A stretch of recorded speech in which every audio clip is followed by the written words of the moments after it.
Hotep, how's everybody doing today? Hey, it's Michael Imhotep, founder of the African History Network, host of the African History Network show. I'm a talk show host, researcher, lecture writer, and historian. It is Saturday, May 15th, 2021, and we are live. I want to come on for a few minutes and let you know about the online course that I teach on Saturdays. Ancient Kemet, the Moors, and the Maafa, understanding the transatlantic slave trade, what they didn't teach you in school. This is a 9-week online course that I teach, and we deal with thousands of years of history and what led up to the transatlantic slave trade taking place. So I teach it today. We're going to start around 12:45 p.m. Eastern Standard Time. Normally it's noon. Normally it's 12 p.m. to 2 p.m. Eastern Standard Time, but I was up really late editing video from my daily radio show. So we're going to get started a little late today. And I'm waiting for people to log into the class also. So we deal with thousands of years of history, and we deal with what led up to the transatlantic slave trade taking place also. Okay. And, you know, in the past couple of weeks, if you watch my show, my show, we're on 6 days a week. There have been a lot of stories, news stories that deal with history. Okay. So the more we understand history, the more we can understand a lot of these stories that are taking place, that especially that deal with politics, that deal with laws, that deals with policies putting in place, and the better position we're in to actually change a lot of what's taking place. But a lot of times people don't understand history and don't understand what it is that they're seeing, what it is that's taking place. Okay, so I'm going to show you just a few of these, and then we'll do a brief overview of the online course that I teach, Ancient Kemet, the Moors, and the Maafa, understanding the transatlantic slave trade, what they didn't teach you in school. So we deal with thousands of years of history, and we deal with what led up to the transatlantic slave trade taking place. Okay, I just posted the link here for it. You can register for it. You can watch from around the world. We do the class live on Saturdays, normally 12 noon to 2 p.m. Eastern Standard Time. All the sessions are archived, so you can go back and watch it over and over again as well. And you'll still have access to the class after the class is over with. The class is regularly $130. It's on sale $80. So it's a 9-week online course. Okay. But just very, very briefly here, if you've been paying attention to the news, some of these stories you've seen, and they all tie into history. Okay. But unfortunately, Americans are woefully ignorant of history. And a lot of times we don't see the really understand what's taking place. So if we look at this article here, for instance, in Texas.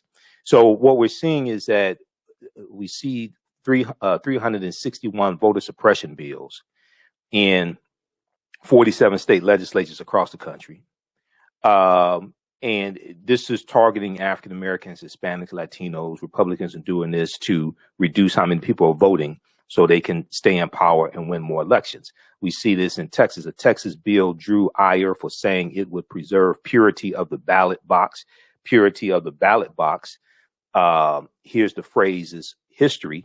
And this is from the Washington Post. And purity of the ballot box dates back to the 1876 Texas Constitution.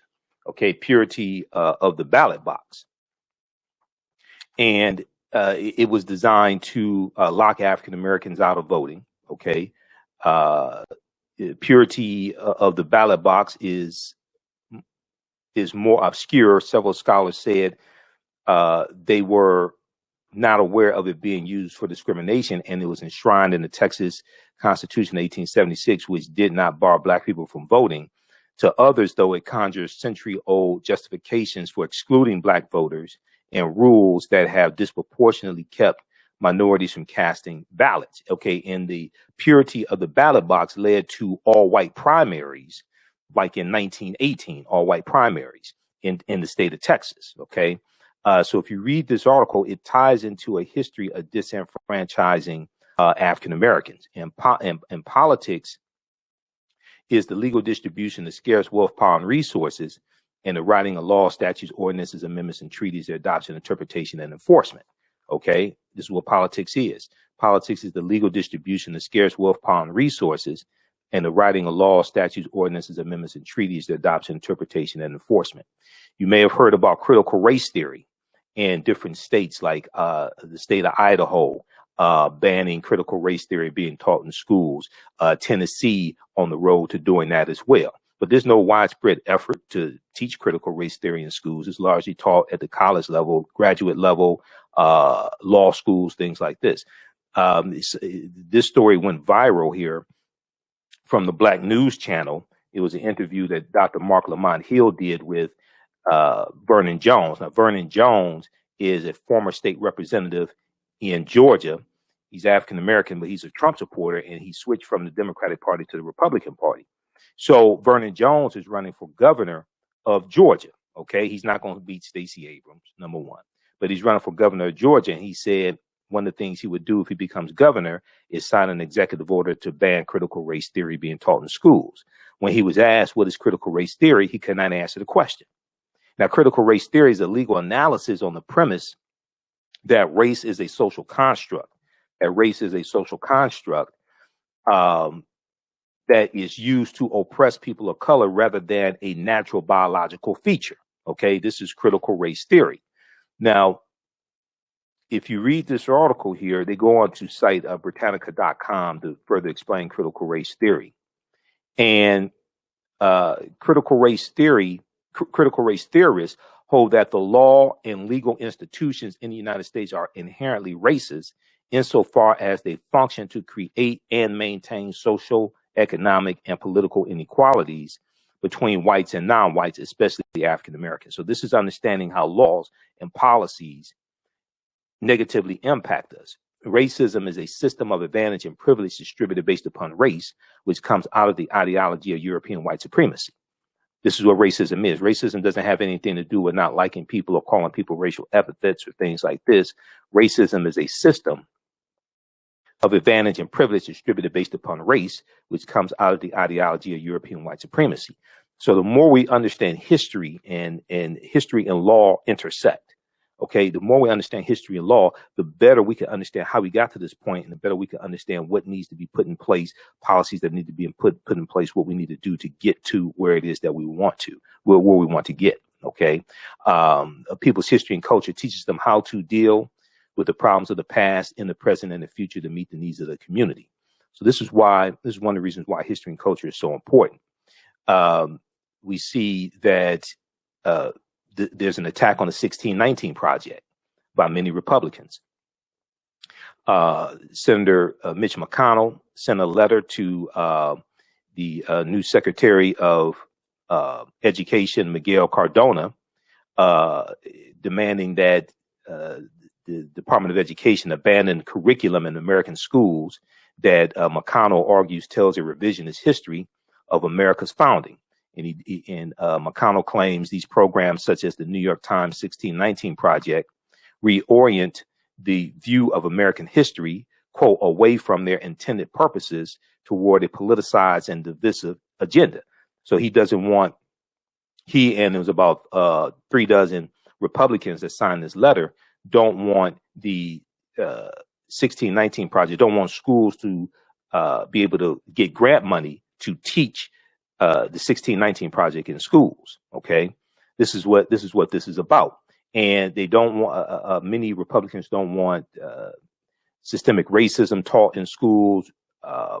They don't want the history of racism and different things like this to be taught in school. So read this article here. McConnell sends letter to Education Secretary demanding removal of the 1619 Project from federal grant programs. This is from CNN.com from April 30th, 2021. Okay, so we see all these different stories that deal with politics, but they tie into history. All right, we look at this one here. This is from May 12, 2021. This is in Tennessee. Okay, how's everybody doing today? Share this broadcast on your social media platforms. Invite your friends to tune in also. This is in Tennessee. Tennessee bans critical race theory. Tennessee bans public schools from teaching critical race theory amid national debate. Okay. Now, this is from May 12, 2021. This is something that Republicans are jumping on now. There's no widespread effort to teach critical race theory in schools, especially in high schools, but they're using this as a lightning rod. And when you ask them what is critical race theory, most of them can't tell you this, but many people don't want the real history taught in schools. Many people don't want the real history taught in schools, okay? And don't want the real history of slavery, don't want to deal with racism, systemic racism, things like this.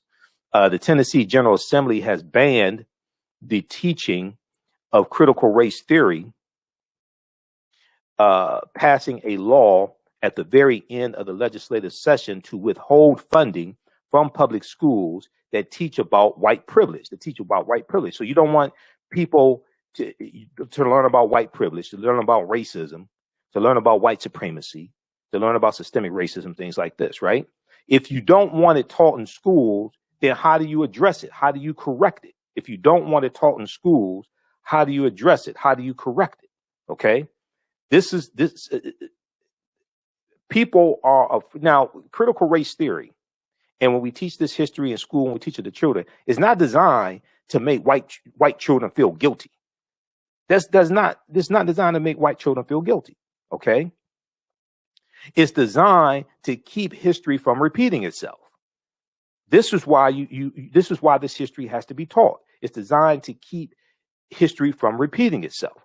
What you know about a people is largely based upon what you think about a people. I'm sorry, the way you treat a people is largely based upon what you know about a people. What you know about a people is largely based upon what you have been taught about a people. What you've been taught about a people is largely based upon what you've read, heard, and seen about a group of people. Okay. So if you largely been fed lies and stereotypes about African Americans, you don't understand history and the origins of this country, then that's a recipe for disaster. And all you have to do is look at the legislation that is coming out of state legislatures trying to suppress these voter restriction bills. You look at bills tied to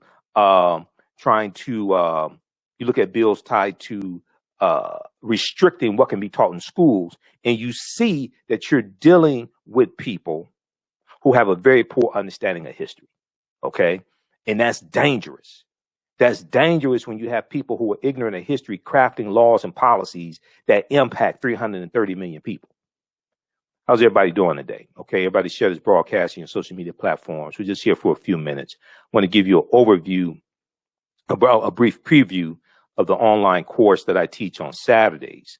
It's a 9-week online course on Saturdays called Ancient Kemet, the Moors, and the Maafa, Understanding the Transatlantic Slave Trade, what they didn't teach you in school. Okay. So next class is going to be today. We're going to start up shortly here. So you can register for the class. It's normally 12 noon to 2 p.m. Eastern Standard Time, but we'll start a little bit later today. And you can register for the class and join us live in the class. We posted the link here. So we deal with thousands of years of history and what led up to the transatlantic slave trade taking place. You can also go to our website, AfricanHistoryNetwork.com. Right on the home page, scroll down. You'll see the information for the online course right here. Click here to register here. It takes you to the next page, and then click here to enroll. So the class is regularly $130. It's on sale $80. It's a 9-week online course. It consists of about 18 hours. All the sessions are recorded. We do it live. You can join us live in class, but all the sessions are archived, so you can go back and watch it over and over again as well. Okay. And as soon as you register, you can also watch the class we did last Saturday. And I taught this class in February and March of 2021. You can go watch those sessions also. Okay. So, but we see all these stories taking place right now that in the news that deal with history. Okay. And they deal with policies and things like this. You had this one here out of, I think this was out of Tennessee. This was Jeff Lafferty out of Tennessee, Tennessee State Representative Jeff Lafferty, okay, who did not understand what the Three-Fifths Compromise of 1787 was in the U.S. Constitution, Article 1, Section 3, Article 1, Section 2, Clause 3 of the U.S. Constitution. GOP state lawmakers, the Three-Fifths Compromise was actually good. The Three-Fifths Compromise was actually good. In the course of arguing against teaching about systemic racism in schools, some GOP lawmakers suggest the original constitutional sin was somehow anti-slavery. The Three-Fifths Compromise was not anti-slavery. It was designed to keep the South from counting their slave population, counting the entire slave population, which would give them total dominance in the House of Representatives. So it was an agreement between the South and the North to count 3/5 of the population of those enslaved per state to determine how many seats in the House of Representatives states would have, slaveholding states would have. If they counted, the South wanted the full population counted, the North is saying, well, you don't even want to recognize them as being humans. So how are you going to count the full population? Okay. But no, that wasn't designed to abolish slavery or lead to abolishing slavery. No, not at all. So these are just a few, and there's a lot more if you watch my show daily. There are a lot more stories that tie into history. But I want to flip over to the PowerPoint presentation, because in the class we do a PowerPoint presentation also. And I just want to do a quick overview here to show you some of the content. So there was a study from the, here are a couple more articles as well, very quickly here. A couple more articles, recent articles: mock slave auctions, racist lessons, how U.S. history class often traumatizes, dehumanizes Black students. Okay, we see this often, especially during the month of February, where you hear about what I call slave lessons gone wrong, slave lessons gone wrong. And you'll hear about lessons dealing with African American history, and they'll have mock slave auctions and reenactments of different aspects of slavery and things like this. And this can be very traumatizing to students, but especially African American students. Then this one right here from, so this the first one was from USA Today. This one also from USA Today: Republican state lawmakers want to punish schools that teach the 1619 Project. Now, even though the 1619 Project is flawed, there are aspects that you can take from it to use as part of an overall curriculum, but it should not be attacked. Okay. I mean, this is white supremacy that we're looking at and trying to keep the real history of this country from being taught. There's a study from the Southern Poverty Law Center called Teaching Hard History, American Slavery, Teaching Hard History, American Slavery. And I referenced this study in the online class. You can download it from splcenter.org, Southern Poverty Law Center's website, Teaching Hard History, American Slavery, Teaching Hard History, American Slavery. It's a 52-page study that documents how the history of slavery is being incorrectly taught in schools all across the country and what could be done to more correctly teach the history. Okay. And it's in the study they surveyed 1,000 high school seniors and found out how little they knew about the history of slavery. And among 12th graders, only 8% could identify slavery as the central cause of the U.S. Civil War beginning. Only 8% could identify slavery as the central cause of the U.S. Civil War beginning. Fewer than 1/3, or 32%, could correctly name the 13th Amendment of 1865 as the formal end of slavery, with a slightly higher share, 35%, choosing the Emancipation Proclamation of January 1st, 1863, and fewer than 46% of high school seniors, 12th graders surveyed, of the 1,000 that were surveyed across the country, fewer than 46% could identify the Middle Passage as the transport of enslaved Africans across the Atlantic Ocean, okay, to North America. You can read this article here, What Kids Are Really Learning About Slavery. This is from theatlantic.com from February 1st, 2018. What kids are really learning about slavery? Because this article right here gives you some insight And it also probably means their parents don't know this information as well. So if this is not corrected, these people grow up to be politicians, attorneys, judges, police officers, doctors, etc., and not really understanding how laws and policies shape history and how we got to this point, and what in the laws and policies that need to be put in place to correct the harmful policies. This is something that critical race theory looks at as well. And we have to understand that politics is the legal distribution of scarce wealth, power, and resources, and the writing of laws, statutes, ordinances, amendments, and treaties, their adoption, interpretation, and enforcement. So some of the things that we look at, some of the things I deal with in the online course, and I do a PowerPoint presentation. We have book references, articles, video clips, everything. You don't have to buy any of the books to follow along in class. But some books you may have on your shelf, like Before the Mayflower by Lerone Bennett Jr., also use The First Americans Were Africans, Documented Evidence by Dr. David Imhotep. And he actually spoke to my last class. I may have him speak again to this class. The First Americans Were Africans, Documented Evidence by Dr. David Imhotep, because we deal with the ancient African presence in the Americas, going back at least 51,700 years ago in the land today we call the United States of America, because the African people were here in this land even before Native Americans came into existence. And I'm not dealing with conspiracy theory. I'm dealing with documented evidence.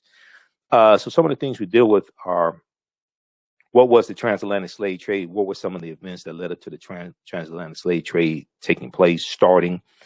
You can't start looking at this history in 1441 with the Portuguese going into Mauritania, which is looked at as the beginning of the transatlantic slave trade. You have to deal with thousands of years of history that leads up to that taking place. And you have to look at the 800-year occupation of Europe by the Africans known as the Moors. And the Moors are taking the teachings from the Nile Valley region of Africa, from ancient Kemet, into Europe. And this is bringing Europe out of the Dark Ages. Okay. So, one of my teachers, Professor Kabahaya Watakamene, says to understand the existence of something, you must first understand the pre-existence of existence. And as I say, historical events don't happen in a vacuum. They are the culmination of a sequence of historical events that lead up to a larger event taking place. What role did Christopher Columbus play in the spread of the transatlantic slave trade? Columbus is crucial to the transatlantic slave trade, to laying the foundation of it in the on his 4 voyages in the Caribbean, and in Haiti, Jamaica, Puerto Rico, Honduras, Panama, and he's central to the spread of the transatlantic slave trade as well. Even though it existed before he set sail August 3rd, 1492 on the Nina de Pinta in Santa Maria. When did Africans first come to the U.S. as slaves, or enslaved Africans? Because the Spanish were taking Africans into the territory we call South Carolina and Georgia in 1526. This is 93 years before August 20th, 1619 in Virginia. All right. So even though August 20th, 1619 did happen, one, African people were here for tens of thousands of years before that in this land we call the United States of America. Two, the Spanish were involved in the transatlantic slave trade before the British get involved, and they're taking Africans into South Carolina and Georgia, that territory, that area, in 1526. Did Africans sell themselves into slavery? We deal with that complicated history because the way it's often taught is not accurate. Were African people in America before the slave trade? Yes, we were. This was our land stolen from us. We were here for tens of thousands of years. The Khoisan have the oldest DNA on the planet. They come from Southern Africa. They go all around the world. They're the ancestors to the Ainu and the Twa, the short-statured people, the Khoisan, and they were here in this land. There was a discovery in 2004 in Allendale County, South Carolina, by Dr. Albert Goodyear, who's an archaeologist at the University of South Carolina, and they found 13 different types of evidence thoroughly documenting an African presence in this country going back at least 51,700 years ago. Okay. And that's Dr. David Imhotep deals with this in his book, The First Americans Were Africans, Documented Evidence. He's a friend of mine. I've interviewed him about 16 times. Page 14 of his book deals with the discovery from Dr. Albert Goodyear in 2004.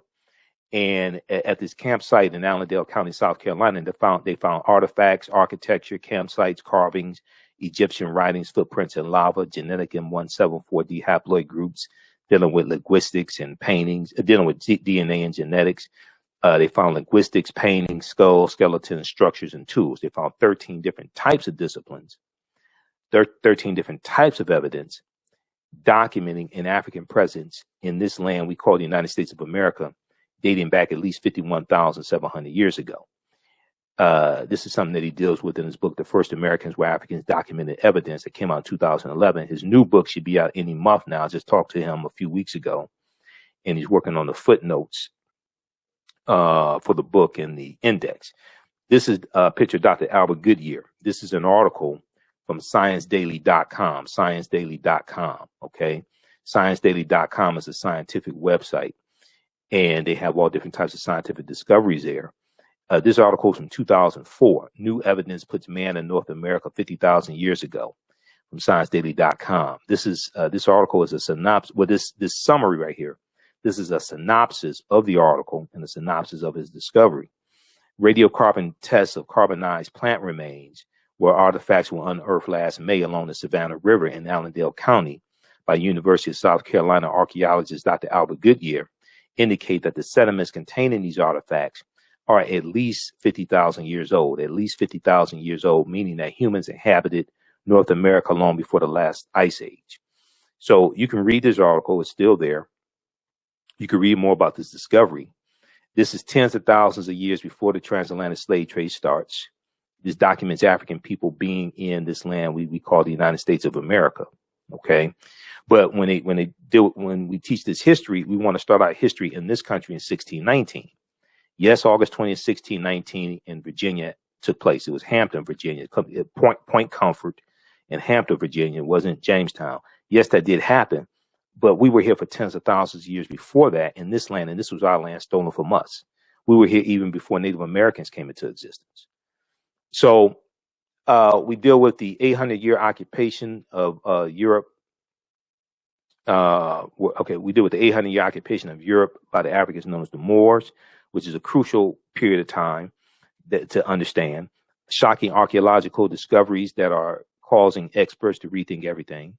Insurance companies that took out insurance policies on slave ships and enslaved Africans on the plantations, like the Nautilus Mutual Life Insurance Company, which was founded in 1845. I think it was Manhattan. And they later became known as the New York Life Insurance Company.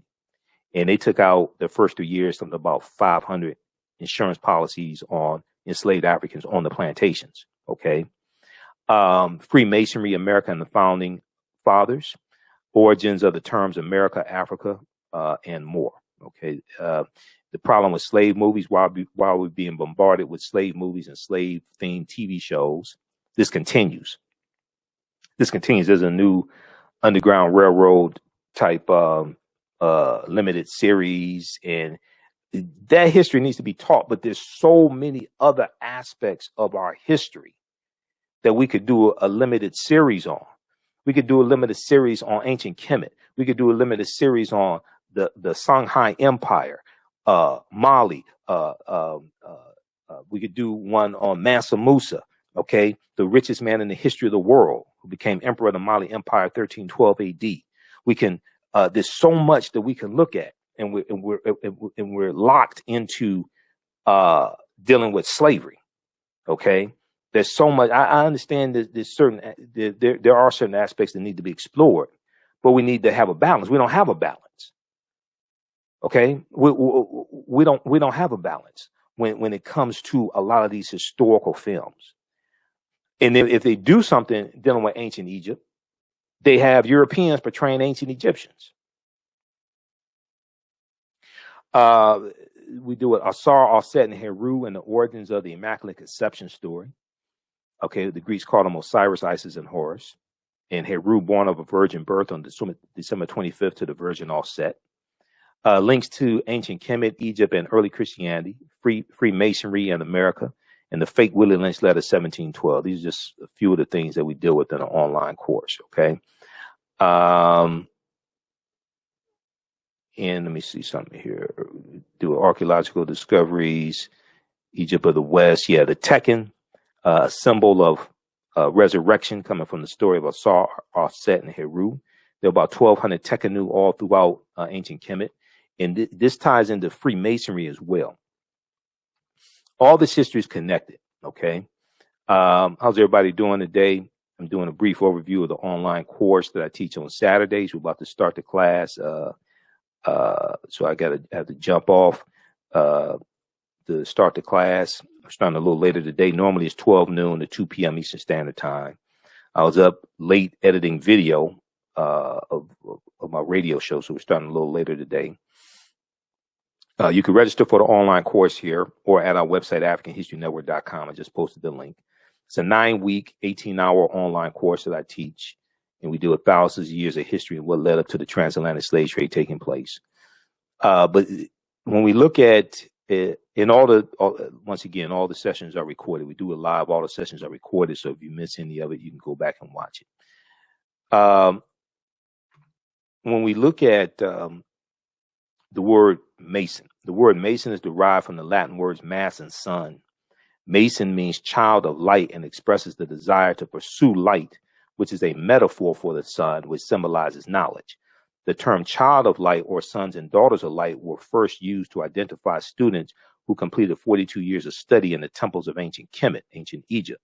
Many Masonic temples were modeled after the temples of Kemet, places where light or knowledge was imparted in a series of steps or degrees.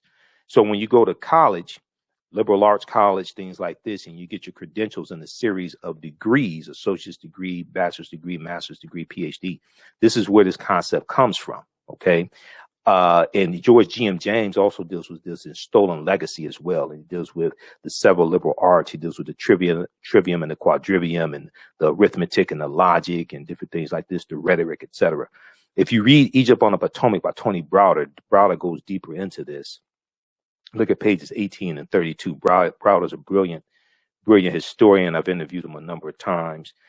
Then we see that the Moors are taking these teachings from ancient Kemet, the Nile Valley region of Africa, into Europe, teaching this to Europeans.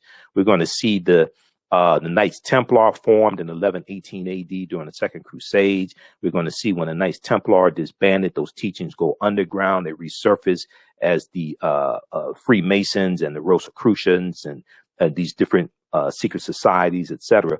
But we're going to see those teachings then come back to this land as well with the quote unquote founding fathers, or as Dr. Francis Cress Welsing called them, the founding fathers. 50 of the 56 signers of the Declaration of Independence and 13 of the 39 signers of the U.S. Constitution were Freemasons. 4 of the 5 U.S. presidents were Freemasons as well, okay? And there have been 14 Freemasons who have been U.S. presidents. Now, I'm not talking about conspiracy theory stuff. I'm talking about understanding real history, okay? And then also, of course, we have to deal with Asar, Aset, and Heru, who the Greeks called Osiris, Isis, and Horus.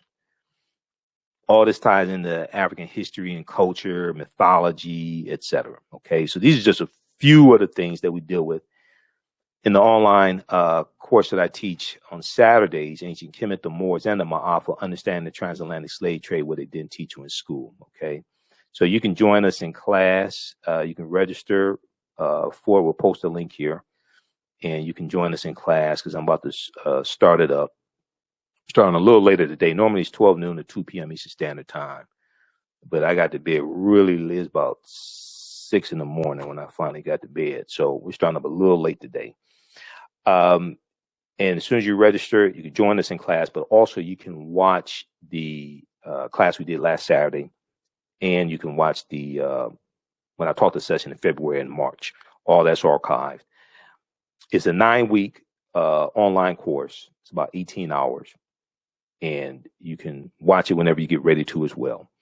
Watch from around the world, but we deal with thousands of years of history and what led up to the transatlantic slave trade taking place.